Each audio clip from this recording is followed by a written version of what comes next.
Ya los abuelos se resignaron con la huerta y bueno, esta se hace la fiesta.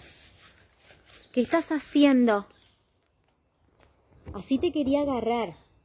¿Te estás comiendo un carocito, mi vida, o lo estás tirando? Ay, lo tiró al carocito. Y acá está Lor. Hijo, la gente te quiere ver, mi vida. Ay, está dormido, porque él duerme siesta, ¿eh? Él duerme siesta. Y la otra se está haciendo la fiesta con los duraznos. ¿Vas a tirar el carocito, mi vida? Ah, no, se lo comió.